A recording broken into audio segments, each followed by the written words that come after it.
23 मार्च को international atheist day जो है वो मनाया जाता है। तो होपफुली हम कोई एक स्पेशल स्ट्रीम भी करेंगे इस हवाले से। दूसरा मैंने क्या किया है कि मैं एक नई सीरीज शुरू करने जा रहा हूँ, जिसके अंदर मैं सब लोगों के इंटरव्यूज करूंगा जिन्होंने मजहब छोड़ा है। कोई क्रिश्चियन है, कोई मुस्लिम है, कोई हिंदू है, कोई भी अगर ऐसा बंदा है और वो मुझे अपनी स्टोरी बताना चाहता है कि वो कैसे इस पॉइंट पे पहुंचा कि उसको पता लगा कि रिलीजन झूठ है और सच्चाई कुछ और है, और वो एक रिलीजियस बिलीवर से इंसान बन गया, तो वो स्टोरी बताने में मैं इंटरेस्टेड हूँ। क्योंकि इससे क्या होता है कि लोगों को हिम्मत मिलती है कि अगर ये बंदा मजहब छोड़ सकता है तो मैं भी छोड़ सकता हूँ। अगर इसकी जिंदगी में मजहब छोड़ने के बाद कोई कोई बड़ा भूचाल नहीं आया, कोई अर्थक्वेक नहीं आया, तो मेरी जिंदगी में भी नहीं आएगा। और लोग ये देखते भी हैं कि अगर मजहब छोड़ने के बाद ये ज्यादा बेहतर महसूस कर रहा है, तो वो इस बात को भी इन अकाउंट रखते हैं और ये बात आगे चलती है। तो इसलिए अगर आप समझते हैं कि आपकी एक स्टोरी है, हर एक की अपनी स्टोरी है, मेरी एक अपनी जर्नी है, आप लोगों की अपनी जर्नी, हर बंदे की इंडिविजुअल अपनी जर्नी है। हर कोई मजहब छोड़ने की जगह पे उस पॉइंट से नहीं पहुंचता जिससे मैं पहुंचा हूं या जिससे आप पहुंचे हैं। हर किसी की डिफरेंट जर्नी है और हर किसी का अपना एक एक वजह है जिस वजह से उसने मजहब को छोड़ा। तो ये जितनी भी बातें हैं ये बताना बहुत इंपॉर्टेंट है, क्योंकि इससे लोगों को हिम्मत मिलती है, लोगों को जो है वो उससे लोगों की ढारस बनती है और लोग क्या करते हैं, फिर उनको समझ आता है कि मदद छोड़ना कोई मुश्किल काम नहीं है, मेरे जैसे सोचने वाले लोग और भी हैं। और ये चीज जैसे कि मैं आपको बताता हूँ कि जब मैं तकरीबन 2009 के एंड पे मैंने ये रियलाइज किया था कि मैं मुझे 2009 के मिड में ये रियलाइज होना शुरू हो गया था कि मजहब मेरे हाथों से निकल रहा है। मेरे पाँव के नीचे से मजहब की जमीन जो है वो क्या हो रही है, वो निकलती जा रही है। मगर इसको तोड़ के इससे निकल जाने में कितने साल लग गए, एक एक दिन नहीं। मतलब ये है कि 2010 के शुरू में किसी टाइम मुझे ये एहसास हुआ कि हाँ जी सही है, अब मैं खुदा को नहीं मानता, मैं मजहब को नहीं मानता। मगर कोई बंदा ही नहीं था आसपास ऐसा। बंदे बंदा कोई होता तो मुझे तसल्ली मिलती, मैं बहुत सी चीजों को जल्दी समझ जाता।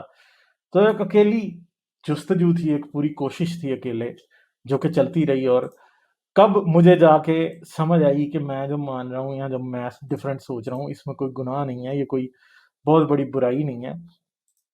शायद इसमें अगले शायद 1 डेढ़ साल जो है वो लग गया। कोई बंदा नहीं था जिससे बात शेयर कर सकता। मैं कई बार लोगों से शेयर करता था कि मैं मज़हब के बारे में क्वेश्चन उठाता था, खुदा के बारे में क्वेश्चन उठाता था। कई दोस्त यार ऐसे थे जिनसे मैं इस तरह के क्वेश्चन उठाता था, मगर उनको कभी बताया नहीं था। तो वो मैं लोगों में कुरेदता था कि कोई मुझे एथियस्ट मिलेगा, ठीक है।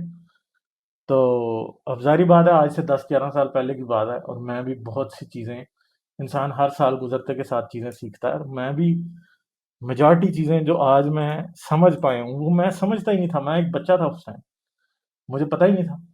तो आहिस्ता आहिस्ता आहिस्ता आहिस्ता मुझे चीज़ों की समझ आई। मगर मैं ये समझता हूँ कि मुझे 2014 में जाके पहली बार किसी एथियस्ट से मैं मिला पाकिस्तान में। यानी 2009 के एंड से टाइम के शुरू से लेके 2014 के कहीं शुरू में या मिड में कहीं जाके मैं एक एथियस्ट से मिला पहली बार, और तब मुझे पता चला कि लोग एथियस्ट भी होते हैं और मेरे जैसे सोचने वाले और भी लोग हैं। और मुझे भी ये सब कुछ सोशल मीडिया के थ्रू ही पता लगा था। ऐसा नहीं था कि जी कोई बंदा भी मुझे अपने आसपास ऐसा नजर नहीं आया जो कि मजहब को खैरबाद कह चुका था और मजहब को छोड़ के वो एक इंसान बन चुका था, और वो मुझे बताता कि यार तुम अकेले नहीं हो, मैं भी तुम्हारे जैसा हूँ, ठीक है। ऐसा कोई भी, इसलिए ये कहानियां बताना बहुत जरूरी है। और हमें ये बतानी पड़ेंगी, आपको, मुझे, हम सबको ये कहानियां बतानी पड़ेंगी। जब हम बताएंगे तो फिर आहिस्ता आहिस्ता लोगों को समझ आएगी कि हम अकेले नहीं हैं, हमारे जैसा सोचने वाले और भी हैं। और फिर जो है ना, फिर आप ये समझेंगे, फिर लोगों को समझ आएगी। अब देखें कई ऐसे बच्चे होंगे जो कि एज के उस ग्रुप में होंगे जहाँ पे उनको चीज़ों की समझ नहीं आ रही, या वो बहुत से जवाबों के मुंतज़िर हैं, उन्हें इंतज़ार है कि कोई जवाब दे, या उन्हें तसल्ली नहीं हो रही, अकेलापन। जो सबसे बड़ा पाकिस्तान में एथियस्ट होने का प्रॉब्लम है वो ये है कि आप इंतहाई अकेले होते हैं। अगर अगर आप सोशल मीडिया के थ्रू आप लोगों तक एक्सपोज नहीं हुए तो आप इंतहाई अकेले होते हैं। और वो वक़्त ऐसा था ज़िंदगी का कि मुझे समझ नहीं आती थी कि यार मैं किधर को जा रहा हूँ, मुझे अपने जैसा कोई बंदा ही नहीं मिल रहा, ठीक है? और ज़ाहिर-सी बात है कि 2008 से 2014 के दरमियान पाकिस्तान में इंटरनेट की भी इन्फिल्ट्रेशन उस तरह से नहीं हुई थी अभी, अभी बड़ा मुश्किल था सारा कुछ। तो आहिस्ता-आहिस्ता इंटरनेट ने फिर इन्फिल्ट्रेट किया, फिर आहिस्ता-आहिस्ता सामने आए लोग, और फिर मुझे फेसबुक के ऊपर वो लोग जाके मिले, जिनको शायद मैं पता नहीं कितने अरसे से ढूँढ रहा था। तो फेसबुक एक ऐसा मीडियम था कि फेसबुक के थ्रू लोग टेक्स्ट के ज़रिए बात कर सकते हैं, पोस्ट कर सकते हैं, ग्रुप्स बना सकते हैं। मगर मगर दुनिया इसके अलावा भी है, जैसे यूट्यूब है, यूट्यूब के ऊपर अब मैं सामने बैठ जाता हूँ, हारिस सामने बैठ जाता है, स्पार्टकस सामने बैठ जाता है। लोगों को इस बात से बड़ी तसल्ली होती है कि यार मज़हब इन लोगों ने छोड़ा है और ये सामने बैठे हैं और they are proud about it. तो मुझे पता है आप लोग भी सारे जिन्होंने मज़हब छोड़ा है, आप लोग प्राउड लोग हैं, आपको पता है, आपको इस बात पे फ़ख्र है कि आप खुद एक रियलाइज़ेशन तक पहुँचे। क्योंकि जब हम दूसरों को बताएँगे, तो बहुत ज़्यादा इसका इफ़ेक्ट होगा और लोग इसको बल्कि उनकी हिम्मत बंधेगी, छोड़ेंगे वो। और ये याद रखें कि नौजवानों में इस्लाम छोड़ना या मज़हब छोड़ना ये एक तूफ़ान की तरह आ रहा है। ये तूफ़ान वो है जो पुराने जितने भी स्टैंडर्ड्स और जितनी भी दकियानूसी और घटिया बातें हमारी सोसाइटी में एग्ज़िस्ट करती हैं, सबको बहा के जहालत के समंदर में पहुँचा देगा, लोग इंसान बन जाएँगे। तो नौजवान लोग बहुत जल्दी से, ठीक है, बदल रहे हैं। और हम हम ये नहीं कह सकते कि सिर्फ़ हम ही उनको बदल रहे हैं, नहीं। उनके दिमागों में जो सवाल हैं, आप और मैं जब उन पे बात करते हैं, तो वो उनको बदलने में मदद देते हैं। और देखें, बुड्ढों के बदलने का मतलब क्या फ़ायदा होगा बुड्ढों के बदलने, मैं ये नहीं कहता कि बुड्ढों के बदलने का फ़ायदा नहीं होगा, होगा, ज़रूर होगा।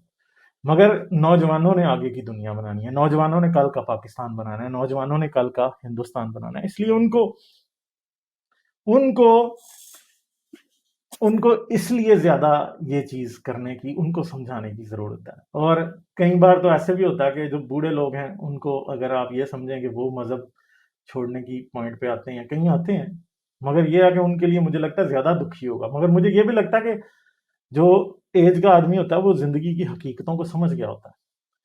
और वो जो है, वो शायद उसको इतना ज़्यादा दुःख फिर भी ना हो मज़हब छोड़ने का, मगर इंडिविजुअल टू इंडिविजुअल फ़र्क चीज़ है। तो सबसे जो इम्पोर्टेंट चीज़ है वो ये है कि मैं समझता हूँ कि अगर पाकिस्तान में जिस तरह एक एक्सट्रीमिज़्म की लहर है, अगर इसी तरह दूसरी तरफ से लोग जो हैं वो एक रैशनैलिटी की लहर भी ले आएँ हम लोग किसी तरीके से, मेरा ख़्याल है पाकिस्तान एक अच्छी जगह पे चला जाएगा। हम आगे निकलेंगे, हम दुनिया में आगे बढ़ेंगे और यकीनन वो पाकिस्तान बहुत अच्छा पाकिस्तान होगा जिसमें लोग इस्लामी एक्सट्रीमिज़्म को छोड़ के और इंसान बन जाएँगे, बेहतर होंगे। उसके ताल्लुकात भी सबके साथ अच्छे होंगे, दोस्ती भी अच्छी होगी। उसमें कोई उसमें मेरे ख़्याल में एजुकेशन बढ़ेगी आगे, वो टेक्नोलॉजी में तरक्की करेगा, सब कुछ बेहतर होगा। तो इस चीज़ को जो है हमें जो है वो करना है, आगे लेके जाना है, होपफुली फिर देखेंगे क्या होता है। तो ईमेल मेरा जो है ghalibkamal.com ghalib@ghalibkamal.com। तो जी, ये मैं इसे स्क्रीन पे कर देता हूँ। अगर आप अपनी स्टोरी बताना चाहते हैं, तो उसका तरीक़ेकार ये होगा कि आप मेरे साथ एक टाइम डिसाइड कर लेंगे। आप मुझे ईमेल करेंगे, हम दोनों एक टाइम डिसाइड कर लेंगे और फिर क्या करूँगा मैं, आप अपनी वॉइस भी चेंज कर सकते हैं किसी वॉइस चेंजर के थ्रू। तस्वीर आप अपनी नहीं दिखाइए, ठीक है? अगर आप समझते हैं कि आप अपना दिखा सकते हैं, तो दिखाइए ज़रूर। मगर पाकिस्तान में जितने भी हैं, पाकिस्तान में अगर कोई एथियस्ट है, मैं उसकी तस्वीर नहीं दिखाऊँगा। अगर वो अपनी आवाज़ भी चेंज करना चाहता है, तो हम वो भी करेंगे और ताकि उसकी आइडेंटिटी टोटली जो है वो महफूज़ रहे, ठीक है? तो अब इसका क्या होगा? इसका थैंक यू जी, वरुण वरुण ने सुपर चैट भेजा। India have decided to follow Pakistan into religious clutter, results will be the same. हाँ, हो सकता है जी, बिल्कुल ऐसा ही हो सकता है। तो फिर क्या होगा? फिर हम उस वो इंटरव्यू, आपकी मर्ज़ी है, अगर तो कोई बंदा ये समझता है कि वो टोटली सेफ है, जैसे कहीं और किसी कंट्री में बैठा है, तो हम लाइव भी कर सकते हैं। वरना बेहतर ये होगा कि हम उसे रिकॉर्ड करें। उसे रिकॉर्ड करेंगे, फिर हम उसे फिर किसी दिन उसको लाइव कर देंगे। तो ये इंटरव्यूज़ का जो एक जो टाइमिंग है वो कितनी होगी? 1 घंटा से 1.5 घंटा, डिपेंडिंग ऑन द टॉपिक, और मतलब कि किसी बंदे की स्टोरी कैसी है, किसी की कॉम्प्लेक्स होती है, किसी की सिंपल होती है। कोई ज़्यादा बात करना चाहता है, कोई जो है ना अपने दिल में से जितनी बातें हैं सारी निकाल के बता देना चाहता है, कोई ऐसा होता है कि वो बस पूरी-पूरी बात करता है। तो ये आप लोगों पे डिपेंड करता है।